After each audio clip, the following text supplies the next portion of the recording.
Also, I have a second time learner, I don't mind not understanding. Okay. Yeah, I also don't mind understanding. Speak Russian. And half in the region, actually I wanted to be in another room, but I was going to get the reason why It was just a question. already. I'm sorry. Kudos, wherever you want. Shortcuts to Russian in Russian, but I could actually make it in two languages because my slides are mostly in Russian, and I could probably speak some Russian in between because we are talking about Russian here. Поэтому я буду по-русски и по-английски, то есть так, чтобы было интересно и тем, кто уже по-русски хорошо говорит, и тем, кто хотел бы свой русский немножко понять. Потому что идея изначально была такая.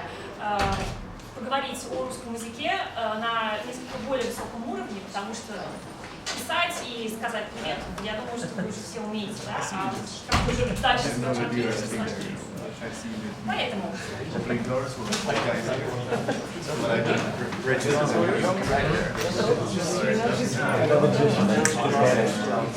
So, I guess this has been quite a successful title. I can see that quite a few people are here, so it worked. But then I thought, how do I actually say shortcuts to Russian in Russian? We don't actually have a word. И на самом деле, когда, например, на компьютере нужно смотреть, вы говорите, шорткат какой? То есть мы используем слово шорткат. Но шорткат по-русски не очень хорошо звучит, поэтому перевод контекстуальный shortcuts to Russian получился русской короткой дорожкой. Я думаю, те, кто говорит по-русски, понимают, что это такое. И я думаю, что перевод у меня получился неплохой, потому что дорожка означает, что все-таки есть дорога, есть какой-то путь, there's a way that you still have to walk through. So it's not something that will happen automatically, and by some magic you come out of the room and you speak Russian.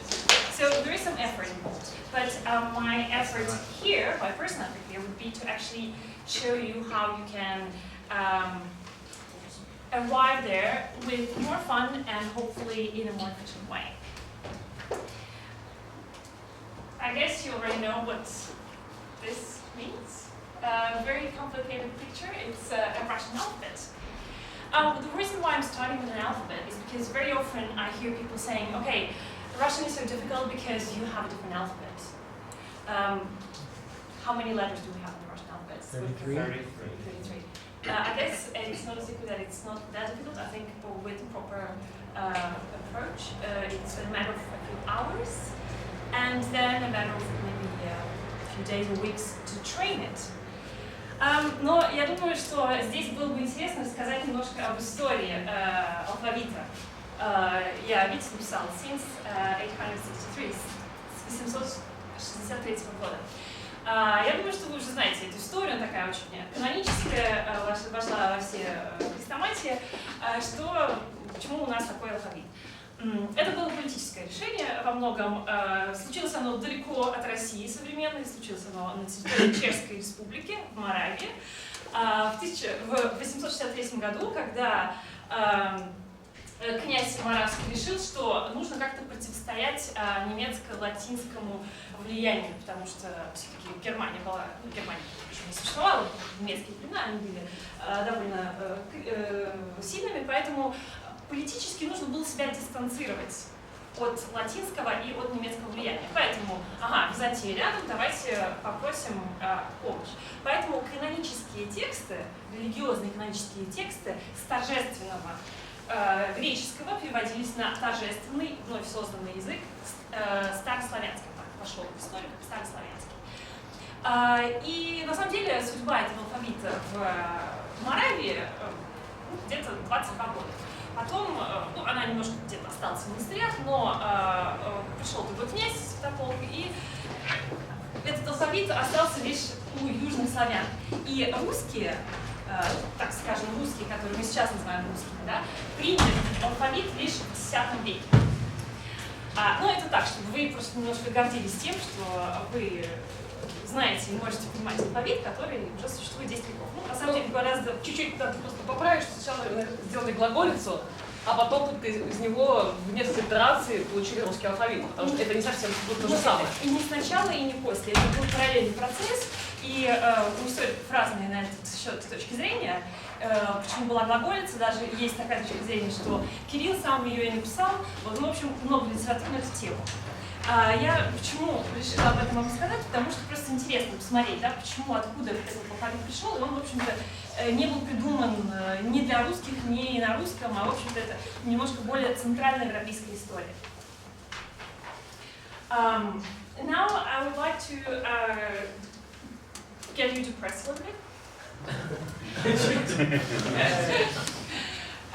But before I do this, can somebody read this word? Счастливо. Счастливо. Ага. Счастливо. Счастливо. Счастливо. Еще какие-нибудь есть варианты? Ага. Я думаю, что это Счастливо. Счастливо. Счастливо. Or счастливо. Счастливо. Never know in Russian. Счастливо. Ну, Voilà. I think this is a fantastic word. You have so many opinions about how you read this. And this is, I mean, Russians, we also suffer. I mean, we can all be depressed together because it signifies, it actually tells us a lot about the Russian language and about why people at first might have this fear of these letters and how to read this. Because you have two parts here that you don't read the way they're written. This is sh, this is t, we just forget about the L. And then it's also a word that you can have different stress. It can be счастлива, which means they lived happily ever after, and usually счастлива. It может быть счастлива to say I. So this is something that you can play with. And this is one of the difficulties, but also one of the magic things about Russian. Now, to get you speaking Russian, кто может прочитать это слово? вода. Вода. У нас есть здесь, например, сербы, чехи, Вода. вода. Почему я выбрала это слово? Потому что, опять же, ударение в русском языке, и это отличает русский язык от других славянских языков, от большинства славянских языков, в основном от западнославянских языков, где ударение стандартно, то есть польский это предпоследний слог, чешский это всегда первый слог, ну потом там еще разные долгие гласные. В русском может быть что угодно, то есть такая анархия фонетическая. Ну еще, чтобы совсем вы, конечно, в депрессию не упали, я приведу цитату. So anarchy about the accents. Yes. Yeah. And phonetics and where you actually put this in the stress. Because the stress is total anarchy. Yeah, stress or not the accent. Yeah. Очень интересная цитата, я ее нашла в очень интересной книге. Русские только говорят по-русски, пишут же по-славянски. 1969 год, 17 век, 17th century. A guy from Oxford comes to Moscovia and he decides to actually do what we're doing. He was a linguist and he wrote the first Russian grammar, Grammatica Russika. It was published in Oxford, and what he discovered was that Russians speak Russian, but what they actually write goes back to that Staroslaviansky язык, the old Russian that was created by Kirill and Methodiy для абсолютно других целей. И мне кажется, что эта традиция сохранилась до сих пор в менталитете русского. То есть мы всегда делаем какую-то ссылку к чему-то более важному, чему-то совсем непонятному, и пишем исторически, у нас морфологическое письмо, не фонетическое. В русском у нас не было Каразича, который сказал, давайте просто писать фонетически. В русском все очень запутано. И я знаю, что это сложно, но вы не одни. Я думаю, что this is a picture that I really like. It's a bear because very often I feel like a bear and I think other people feel like a big bear who is trying to dance ballet.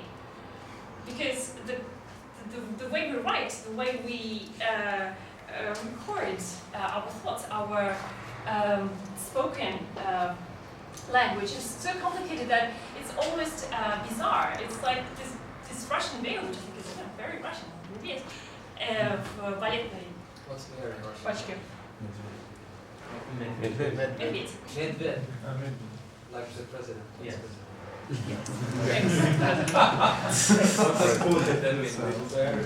is actually, it was funny enough you talk about Putin. I remember seeing his signature when I was working for one of the government offices.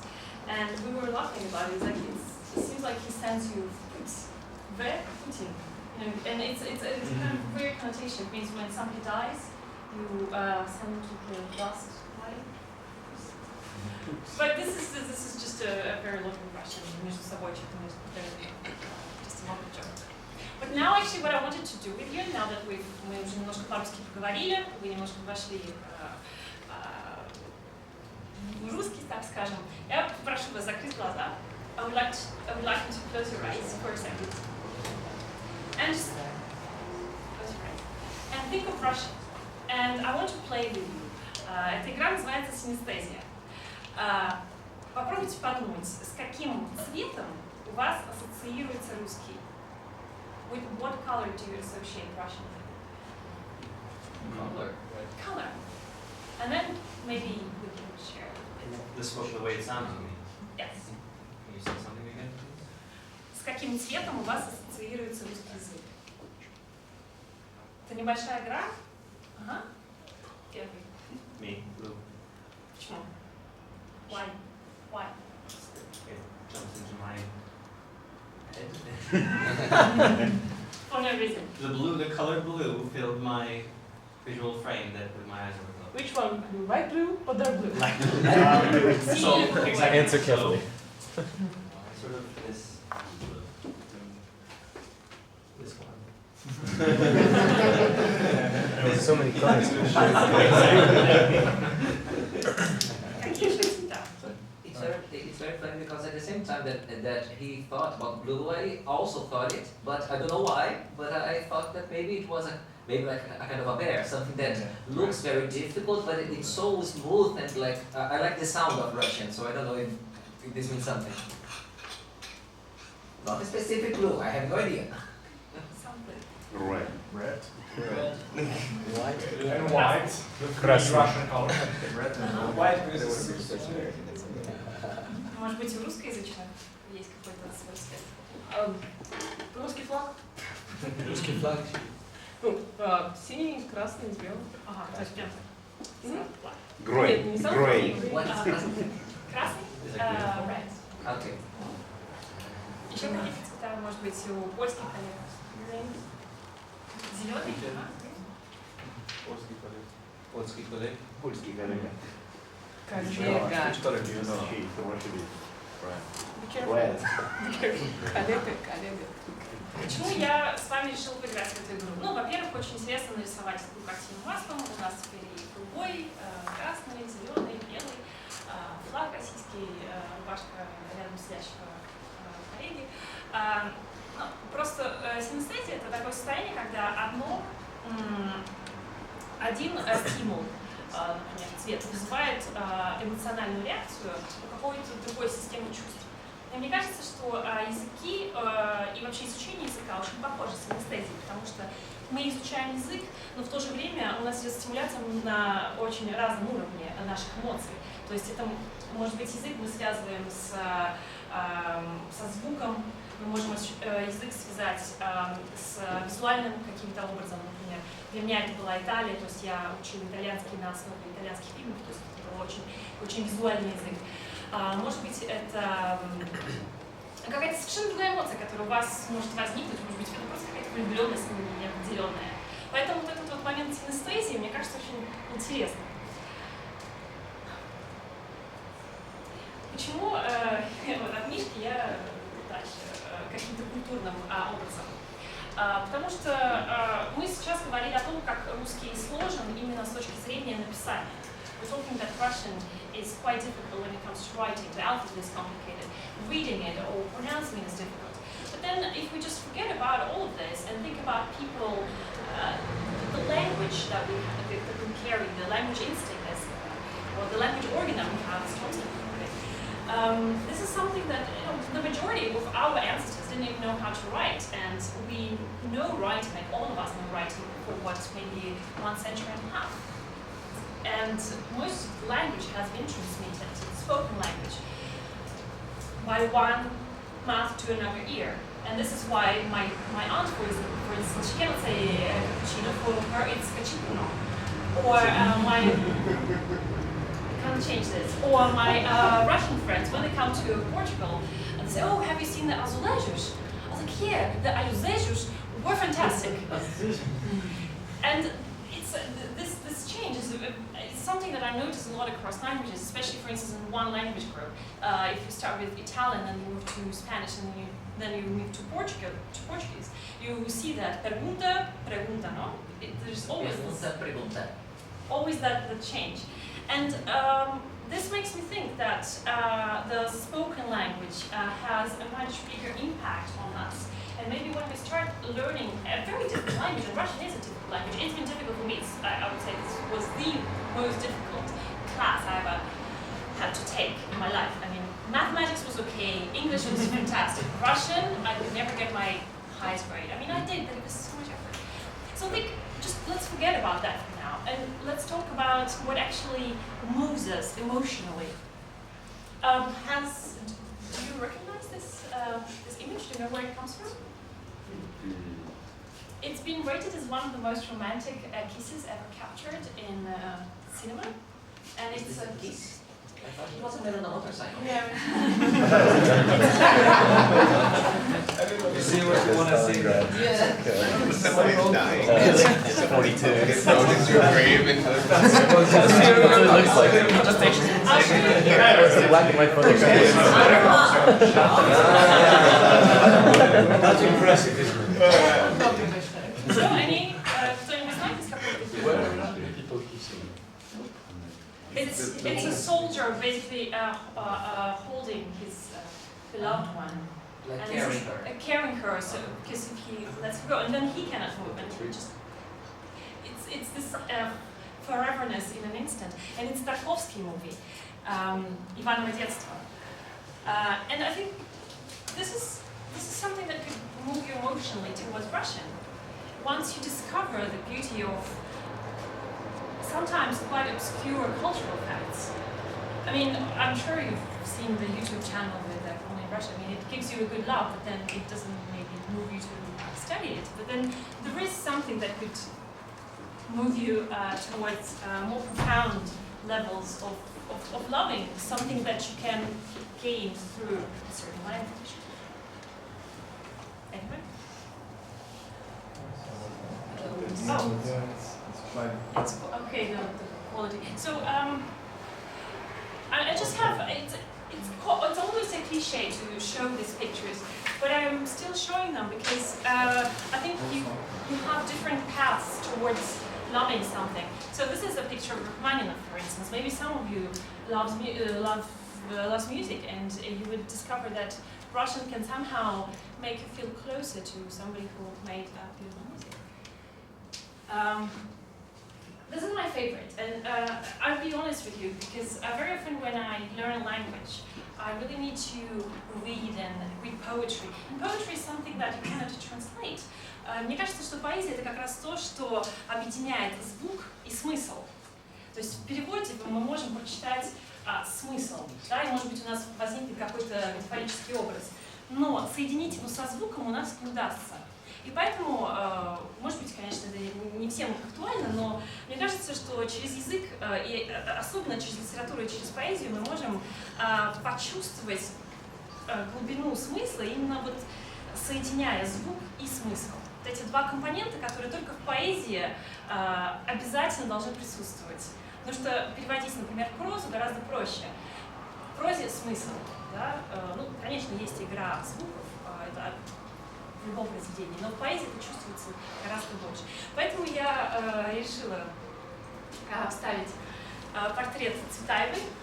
Maybe you've heard of Tsvetaeva. She is one of the most famous Russian poets, and I'm doing this for personal reasons because, for instance, I cannot live in Portugal without reading Pessoa every day, or reading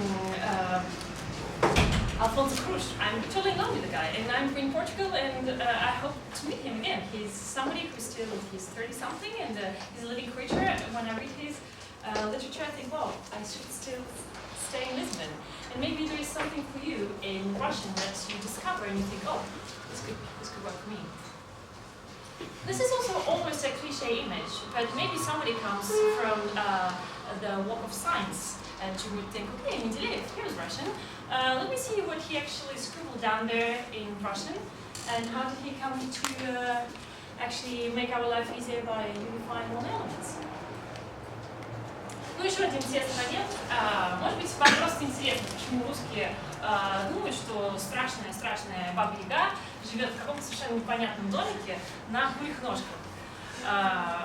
I have Czech friends who have been asking me, why do you have this horrible lady living in a little house on chicken's legs? And somehow, you know, that's a good conversation starter, and this can be something that can move you towards thinking that, damn, we are Russians, but maybe if I speak the language, maybe I can actually find it interesting. Who's this? Винни-Пух. Может быть, просто вы думаете, что русский Винни-Пух смешнее, забавнее, чем голливудская. Я согласна полностью. This is a Russian Winnie-the-Pooh. And I was thinking, maybe you just find that you would like to read Winnie-the-Pooh in Russian, please. And it is not about Winnie-the-Pooh. So this version wasn't shown anywhere but the Soviet Union because of the rights. Because they didn't obtain the rights to show it internationally. So everyone knows Disney Winnie-the-Pooh, but this is a Russian version. It's slightly modified, I would say, but it's specific and really fun. I strongly recommend it. I very much appreciate your comment, because I will speak about the Russian slightly later, and cartoons is something that if you really want to speak Russian, you would need to see at least a few cartoons, because our everyday speech is full of citations from cartoons. I mean, this is part of our childhood. We grew up with that, but I'll talk about it later.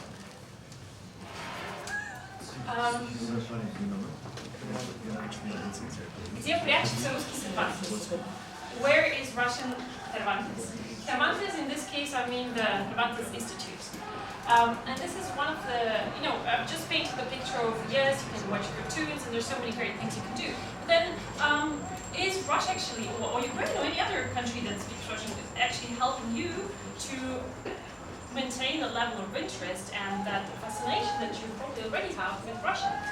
Well, actually, I still haven't found the Russian Cervantes, or the Russian Goethe, or the Russian Istituto Italiano di Cultura, or Russian whatever. It just doesn't exist. Есть Институт Пушкина.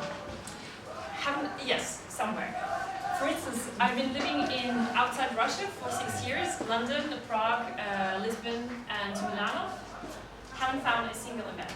I mean, maybe in 2010 they had a presentation by icons, but I mean, that doesn't go further than that, unfortunately.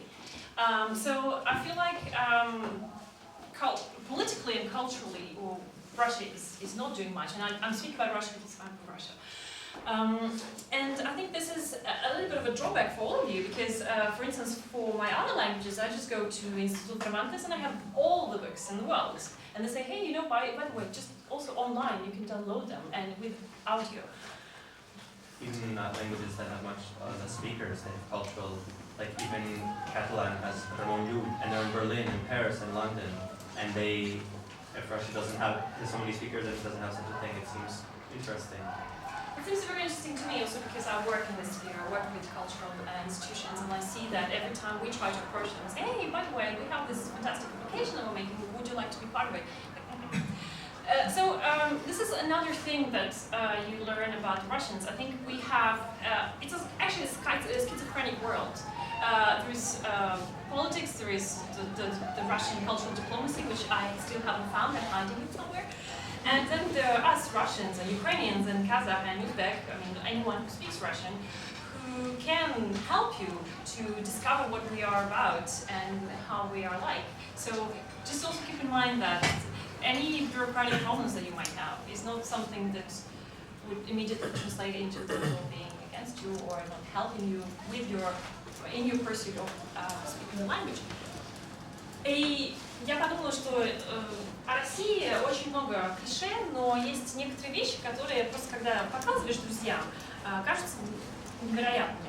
Например, они очень плохое качество, да? But this is a mosque in St. Petersburg. And I chose a mosque because I think that very often Russia is associated primarily with Orthodox Church. But you have fantastic Muslim art, for instance, in Russia as well.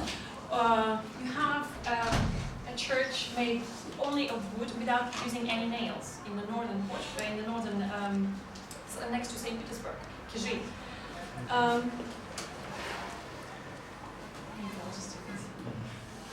This is Kamchatka.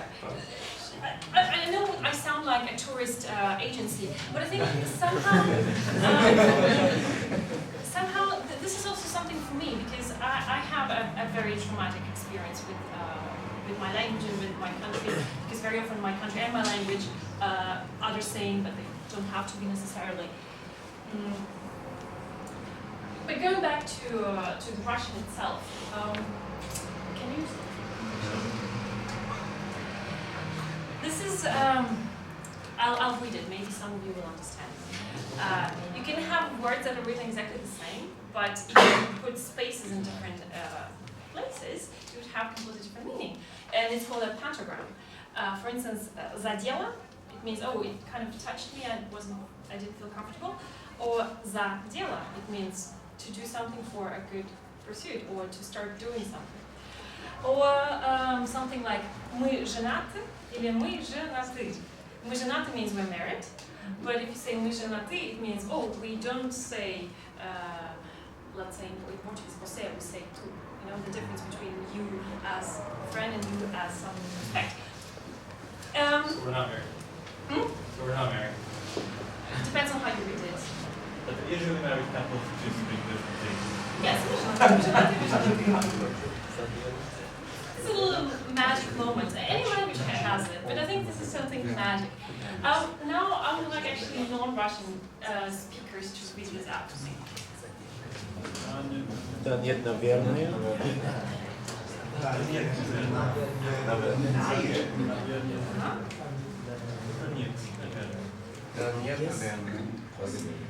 This is, I think it's a very interesting thing, because this is also something that Russians, it's anarchic and almost counterproductive way of saying things, but it actually works, and it depends on how you pronounce it.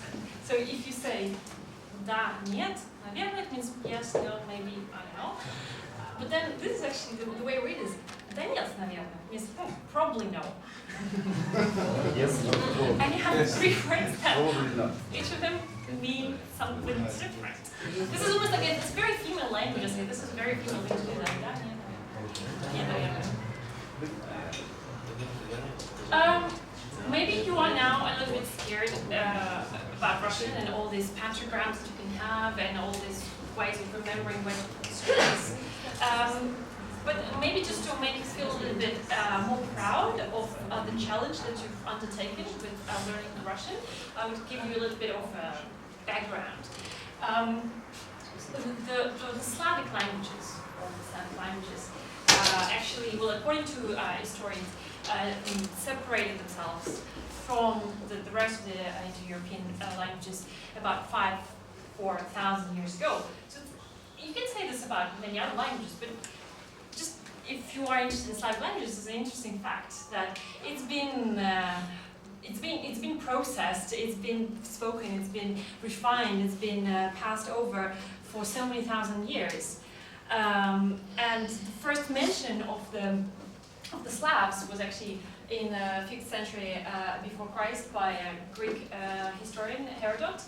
A very vague note. I mean, but the Slavs are really proud of that. And then you fast forward to the 8th century. That was the formation of the first Kiev state. It's actually not the first Slavic state. The Bulgarians were a little bit earlier than us. But this is just the general framework. You are trying to speak a language that has undergone a really long history. Это интересный слайд, 1700 слов. There was a Polish linguist. He was a little bit crazy about mathematics, and he said, well, let's do an interesting experiment. Let's calculate how many words actually come from the Old Slavic. Old Slavic meaning the language that was not even registered by anyone, because it's a language that was spoken and then was transcribed. When was it spoken? as I said, it's something that dates back to 4,000 or 5,000 years ago. Then it moved all along without leaving any written record, and then the canonic Old Slavic appears as the language created by Cyril in the 40s. At least that's how the history tells us. Probably the process was much more difficult, much more complex. But this is actually the words that we use every day. So this Polish linguist actually calculated that we, in our everyday speech, use about 8,000 words. And this is the number of words that come from Old Slavic. So any of you who try to speak any Slavic language would actually use at least a fourth of your vocabulary, would be of very, very, very old origin. It can be voda, vada, anything, but the root of the word and the fourth of your vocabulary, because probably these are the most used words in any language, actually come from very old days. How do you calculate it? Did he sort of look at all of the different languages from that family and see where something was going to come? He did it specifically for Polish. He did it specifically for Polish at first, and he compared it to the old whatever Slavic text that he had, and he also studied other similar languages. And then many Slavicists actually agree that probably this is the bulk of words that we all have in our languages, in our modern languages. And here I would also just, sometimes it's good to see how easy your life is compared to what it was for your predecessors. For instance, the modern Russian language doesn't have звательный падеж, the vocative case. By the way, do you actually know how we form vocative? Because this is a very interesting topic in Russian. In Russian, how you form it? You mean the new vocative, not the old vocative? Yes. Because it does not, the vocative case in all official Russian literature, for some reason does not exist. Like Russian, we don't have vocative, but we have it. It's just that it's so different from all other Slavic languages. Or you want to show it on the... Of course. For instance, how would you, let's imagine you're Sasha. Yes. I'm Sasha. I'm Sasha as well. How would you say, Sasha, come here in Ukrainian? Sashko. Sashko, Sasho. You would change the vowel. In Russian, what you do is, it's the only Slavic language that does it, you would just drop the word, Sash. And it's not registered. But anyhow, we don't have this like Russian. Also another... This is a new development, okay? It has nothing to do with the old vocative case. Exactly, exactly, yeah. It was different. It was different. We dropped it and then we've reinvented it.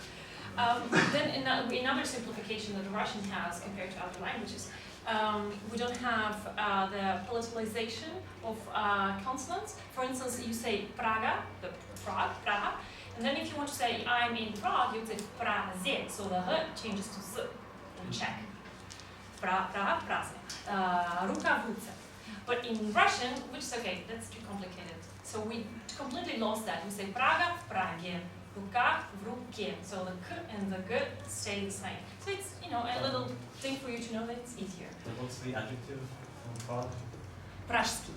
So still You have that, but at least you don't have it on all the declinations that you have to remember. Another thing that we lost in Russian language is the dual plural, as they have in Slovenian. We only actually kind of have it when we say 2, 3, 4 or something, like ложки, 3 ложки, 4 ложки, 5 ложек. So the historians of the language say that it comes from the dual plural that Russian used to have, but now it's gone, it's easier for you, it's been simplified. And just going into really the depths of philology, Russian, as modern Czech, for instance, used to have animate declination. We now only have it for masculine, certain masculine nouns, but the rest of it is totally extinguished. We don't have it. It's simple for you, and you can just use the declinations with a lot more ease. And also, just to tell you that we all suffer from this grammatical difficulties. And the other day, I have an apartment in Lisbon. I live in Lisbon, and this guy calls me and he's like, "Hey, I'm German. I would like to rent a room." It's like, "Okay, fine." But then they said, "Well, you have a Russian name." Yeah, I mean, it's almost Lenin's name. Like, don't seem that German. So, actually, I am German, but I'm from Siberia, and at the age of 5, I moved out of Russia, and now he lives in Germany. We spoke Russian, he spoke really good Russian, but then at the end I said, okay, I have to have my dinner. He's like, okay, приятный аппетит. And this is a very clear translation from German. He's like, you don't say this in Russian. You say приятного аппетита, you use the genitive case. So it was a very interesting case that for him, Russian is forgotten Russian. It's not his language any longer. So he simplifies it back to having no declinations, and to actually, he has some problems with verbs. You understand, you speak German? Yes? I'm Or learning just because I German. listened to a linguist's podcast the other day about how Russians in Germany speak Russian and how that's being changed because of their exposure to German. I thought maybe you could kind of interesting. But it is very interesting, because I have another friend, she's 5 years old, and she's been in Portugal for 2 years. She's got a new life in Portugal, and she cannot decline. I mean, for her, nouns are a nightmare. And this is, she only left St. Petersburg a year and a half ago.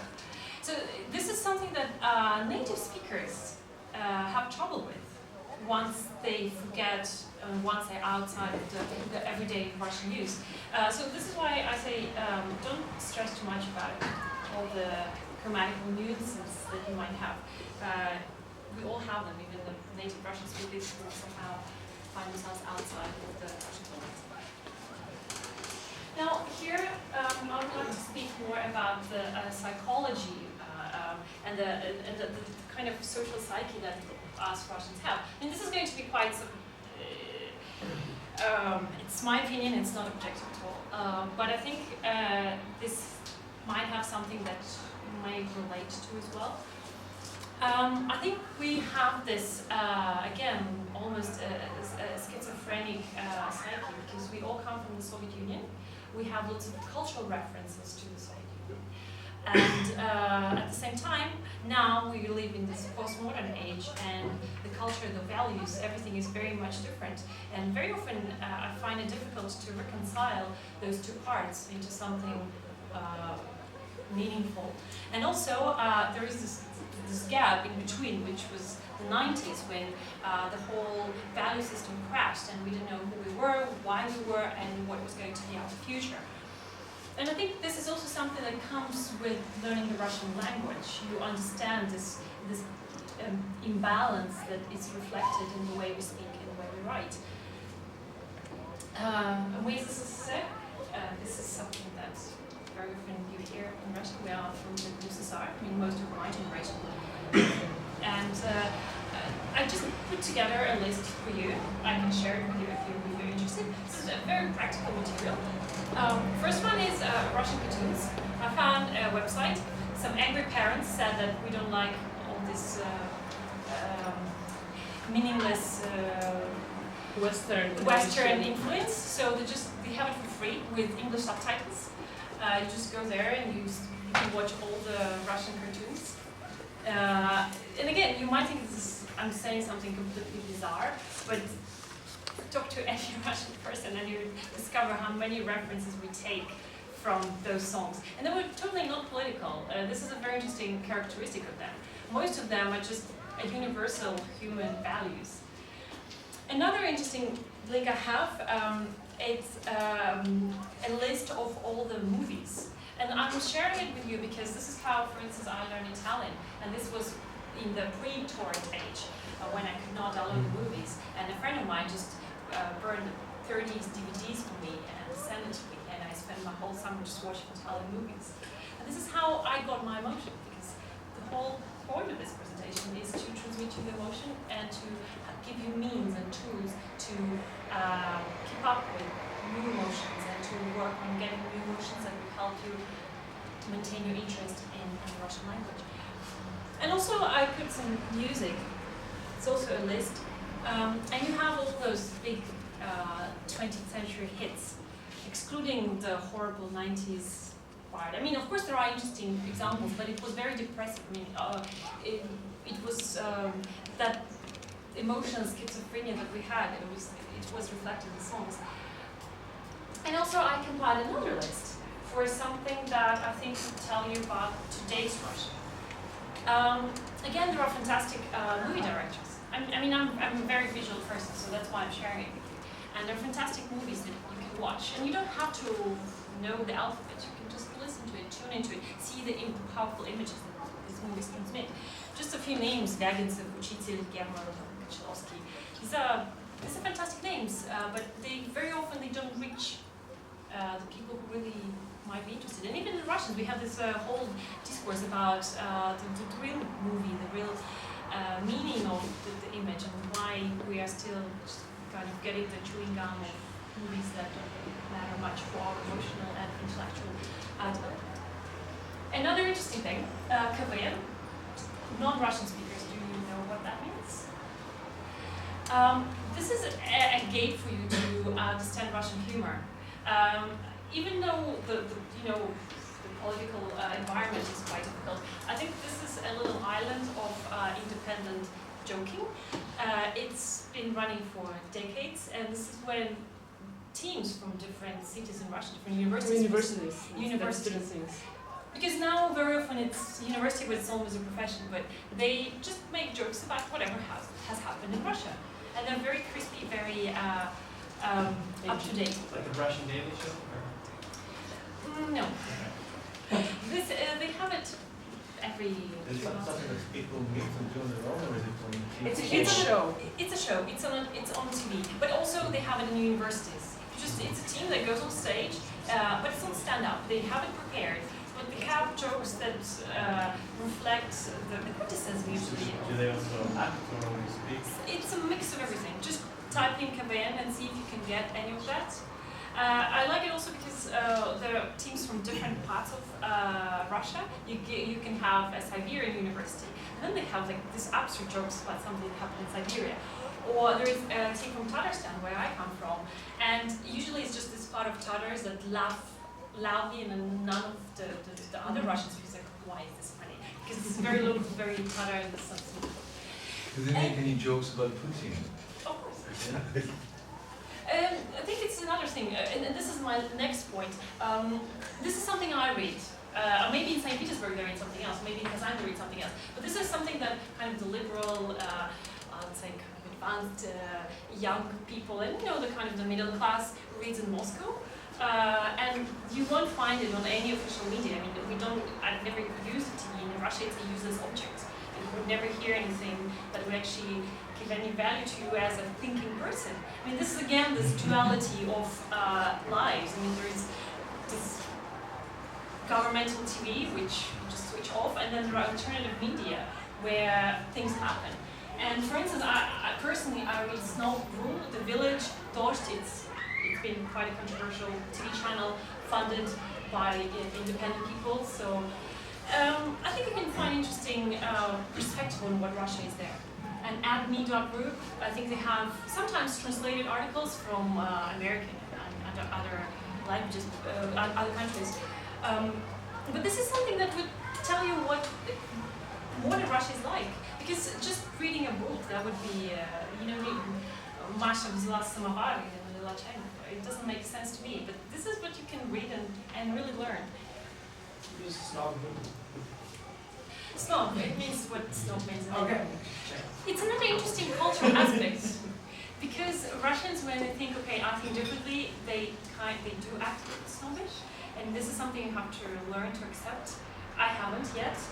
But maybe as a foreigner it would be easier for you. But there is a lot of intellectual snobism and a lot of class separation, in my opinion. But I think as a foreigner, it's much more relaxed.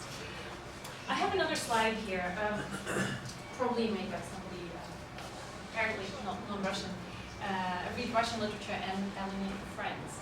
I think literature is also a big gateway to just exploring the world, not necessarily the Russian world, just the universe values. And this is something that could give you that emotion that I think we're all after. Another little trick I have, I just put all my devices into Russian, or any other language that I want to learn. For instance, I could even put it in Deutsch. I would probably not be able to manage my iPhone after that, but I will learn. So this is one thing I do. I don't know if anyone of you does that. Like every week I change the language settings on my computer. Yeah. Had it in Italian for a while and Siri, she can work in different languages. Yeah. So you can speak to your headphone, and if it's not a perfect judge of whether you're language, but it's make no sense it won't. Yeah. How is that? Now, I wanted to tell you a personal story, just to continue on the psychological part of it and the psyche that we'll have. This is a flying truck, and this is actually something they make in my city, which is called Nabережные Челны. In English, it sounds like none of the business children.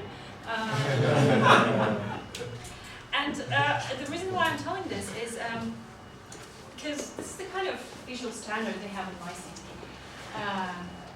Very kinky, very kitschy image. And this is the best of the architecture that we have in my place. And this is something that I think not only me, but a lot of Russians who were not born in the capital, the majority of us, had to go through in their lives. Because there is a very big divide between this high culture and this high aspirations that we have, that we get from literature. Then once you go out, you just see a Soviet bloc and some horrible visuals. And there is an interesting phrase in Russian that say «Человека из деревни легко вывести, но деревню из человека сложно», which means it's easy to get a person out of the village and put them in a big city, but to get the village out of the person is difficult. I'm not against. Sorry, quick announcement. We need to find Fernanda, Ursula, Manuel Batora, Marta Aruni, Kali Stewart, Marta Krzyminska, and Konstanza Schönfeld. I'm here. I have the key already. Yes, but the hotel is currently needs your room. Okay. It needs to let some new customers into your room. So if you don't take out your stuff right now, then the hotel will take stuff.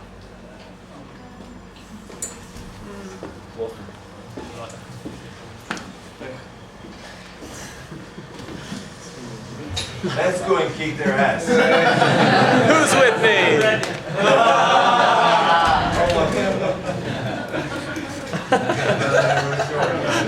I think this was such a beautiful parallel support for what I was saying. You are very behind and like, hey, you get your stuff out.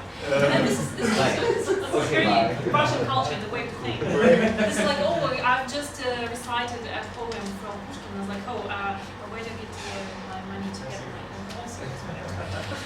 And this is the image that I have. Like, this is actually My native city. yeah. This is Kazan. This is the high standard, the beauty, and I think a lot of Russians have that movement in between the beauty and something totally ugly that doesn't make sense. There are many levels, and once you understand that and maybe even have empathy, people who experience that, maybe you understand that maybe they're not that rude to you, but maybe it's just their way of being. Maybe the visa problems can be overcome, and then you can do some couch surfing all around Russia, which I usually do to learn a new language. Just go into people's houses and stay with them and talk to them and learn about what they are. My last slide, it also has different facets to it. I think a very interesting thing you can do is to try writing Russian. Because it's or any other language, because it's a very it's an old way of relating to a language, to a word, to an image. And with Russian, it's interesting because I think the interesting characters, you can write them down and see what happens. What I've been doing privately, I've been just writing certain things and photographing them. I'm very much in favor of all the technology and just putting them on Pinterest. And I can have my page and I can see all the beautiful words I've found. We have like a handwriting in Russian. Yes, you have it. It's my Sorry. Another chapter. It's as much of a nightmare to Russians, as to any other foreigner. And this is something they try to teach you during the first 5 years, and it didn't work for me. And the same thing, we have to learn Russian for 10 years. And I don't think most of us would come out, we don't know how to write. And And this is one thing, like, I wish I could write it like in Belarusian. Have you been to Belarus, any of you? They just, anything that was wrong for your Russian teacher is actually correct in Belarus because they have a phonetic writing. And here in my last slide, just talking about modern technology, I'm sure you've heard about Vkontakte. Just forget about the political twirl that happened behind it, but I think it's an interesting way of just practicing your Russian and making Russian friends, or just finding whatever you Facebook friends from Russian post and reading it. And that's how I learned about other languages. And Vkontakte is also good because I'll tell you a secret that all Russians know. It's not a secret in Russia. The beauty of Vkontakte is not because you can connect to someone, it's because you can watch any video. Just write a name, no stress, it's already there. You just watch it. And audio. What's there? Audio, so any song or any video. That's why it's blocked in Italy, by the way. I didn't know about this. So if you somehow you can get access to that in Italy or any other country, it's all there for you. Like, just write it, it's open, and you enjoy it. And this, can you understand what this actually says? Are you reading?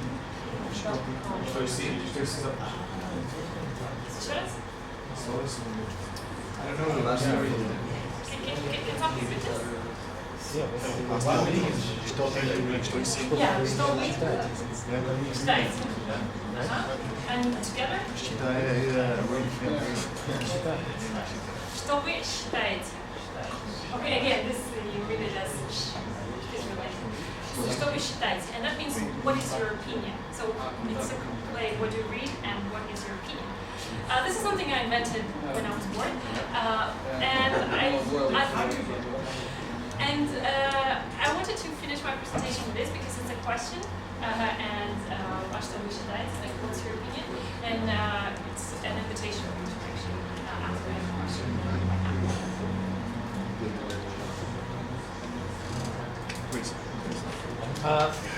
I think I represent a demographic in the group that isn't very well represented, but it's an ignorant demographic. So that's a preface to my question. Could you possibly give me and us, if anyone else needs it, some tips on how to empathize better with some of the snobbery as you described it? Because it's difficult for me as an American who doesn't spend much time with Europeans to understand how best to approach someone if they come off that way. Because I think I understand better now from what you've said why, but I still don't know quite how to respond. I think, well, of course there's, I can't give you just this magical recipe. I'm not, it's like I will be like that bear in a ballet suit right now. But I had a similar experience in Czech Republic. I just thought that, despite all my efforts, it kind of hated me for some reason, and not only me, but a lot of foreigners themselves. I think you just have to think of it as something folkloric. It's like, okay, this is the national folklore. This is how things are. You won't change it. This is one thing, you won't change it. But what you can do, you can look for those people who would be empathetic to you. And I'm sure that these people exist. And this is one thing, this is a caveat, that not all Russians, they don't care about you, they don't care about each other very often. But you will find people who will care about you specifically. And that's where you can develop the relationship. And behind that, maybe that antipathy, you will find a friend. Just wanted to add, there is a wonderful book on that, which says, the title is Where Russians Go Wrong in Spoken English by Linguistic. Now, because I thought, when I bought that book, I thought it's about language and grammar and words, but actually it's about culture, how American culture is different from Russian culture, and it gives a lot of insights into Russian culture, how we are misunderstood by others because we are the way we are. So every time I find it, it's Lynn Wissen. She's Russian from Russian origin, but she lives in I think in New York, and she's a simultaneous translator for the UN. She has a wonderful book on that, Where Russians Go Wrong with Spoken English. Also, there is another, you know, those GIF websites that you have, where you have that little movie, video that shows you like what's wrong with the Russians. I think there's one like 14 things that foreigners find weird about Russians. One of them was actually they are crazy about cartoons. and another one was just being naturally and rude to others. I think it's another thing that I think Russians have as a general thing.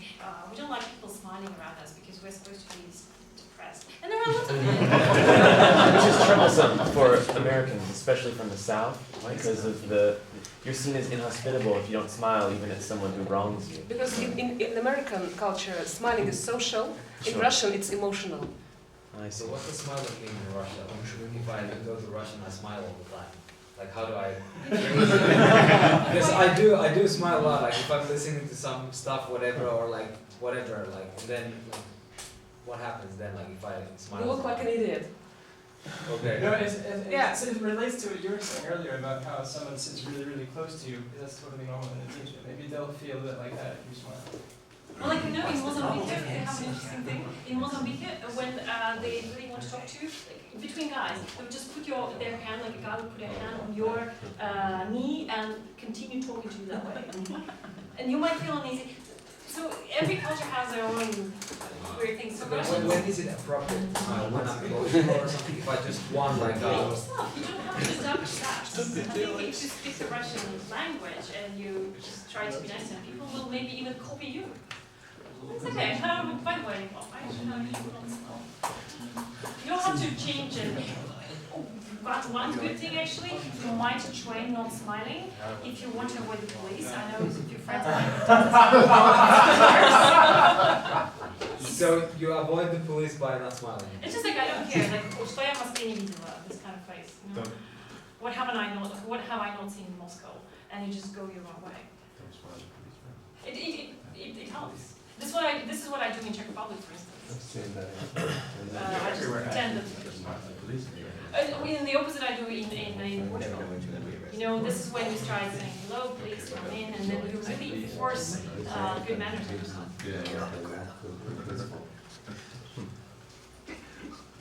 Also, I don't know, it's just me, but I find that things that are off-putting in my own culture, I'm used to like the devil I know, and so when I go to a place and I find things off-putting, people are used to the things like people like you who might not.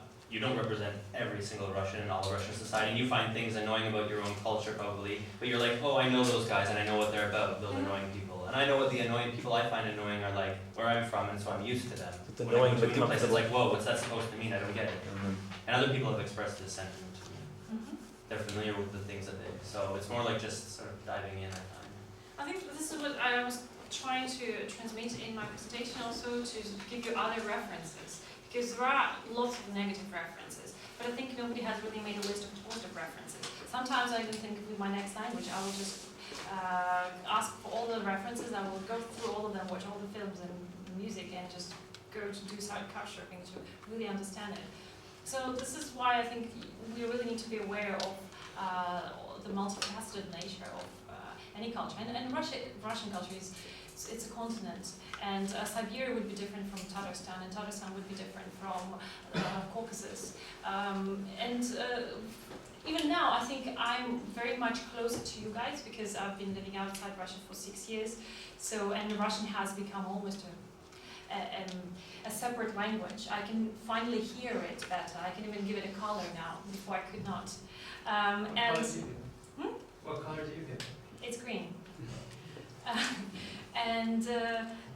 This is something that you can learn to appreciate. Now I would actually appreciate more those different Russian classes. Sometimes when you're in Russia, you learn to hate them. And I think, hey, these guys are so funny. They make pictures with carpets.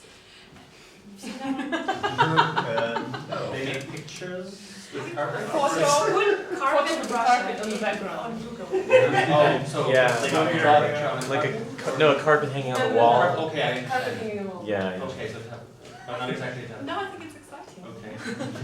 Just Russians. Yeah, so. Wait, So, to explain that, I'm sorry, I'm not too loud. To explain the carpet picture. Every Soviet flag should have a carpet, an Asian carpet on the wall.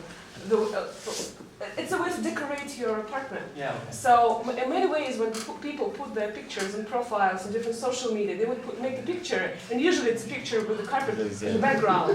And so it's kind of a cultural mem, whereas to make a picture with the carpet in the background is kind of okay, you need to get that. It's emotional, more emotional. No, but it reminds me of the kind of kitsch I would find in my grandmother's house, but in her style, not with a carpet, but something else that I would be like, oh yeah, that.